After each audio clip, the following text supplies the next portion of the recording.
সূরা কাফিরুন মক্কার নাজিল হয় যখন হযরত মুহাম্মদ সাল্লাল্লাহু আলাইহি সাল্লাম মানুষকে তাওহীদের দিকে ডাক দিচ্ছিলেন। তখন কুরাইশদের নেতারা ইসলামকে থামানোর জন্য এক ধরনের সমঝোতার প্রস্তাব দেয়। কুরাইশরা এমন একটা প্রস্তাব দিয়েছিল যা ইসলামকে একবারেই বদলে দিতে পারত। কুরাইশরা বলেছিল, হে মুহাম্মদ, আপনি 1 বছর আমাদের মূর্তির ইবাদত করুন, আমরা আপনার 1 বছর আল্লাহর ইবাদত করব। তাদের উদ্দেশ্য ছিল ইসলামের শক্ত অবস্থান দুর্বল করা এবং সত্যকে অসত্যতে মিশিয়ে দেয়া। এই প্রস্তাব সম্পূর্ণভাবে প্রত্যাখ্যান করে আল্লাহ তাআলা তৎক্ষণাৎ নাজিল করলেন সূরা কাফিরুন। তিনি বললেন, হে কাফিররা, আমি ইবাদত করি না যা তোমরা করো। এই সূরাতে বর্ণিত হয়, তোমাদের ধর্ম তোমাদের জন্য, আমার ধর্ম আমার জন্য। এটা শুধু কাফিরদের জন্য নয়, বরং মুসলমানদের জন্য একটি সতর্কবার্তা।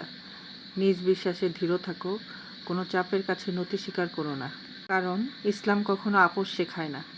এই সূরার মূল বিষয় হলো, দিনের ব্যাপারে কোনো আপোষ করা যাবে না, সত্য মিথ্যার মধ্যে স্পষ্ট পার্থক্য রাখতে হবে, আল্লাহর ইবাদতে একনিষ্ঠ থাকতে হবে। এই সূরা নাজিলের মাধ্যমে আমরা একটা ভয়ঙ্কর ফাঁদ থেকে বেঁচে গিয়েছিলাম, সত্য আর মিথ্যাকে এক করার চেষ্টা থেকেও বেঁচে গিয়েছি।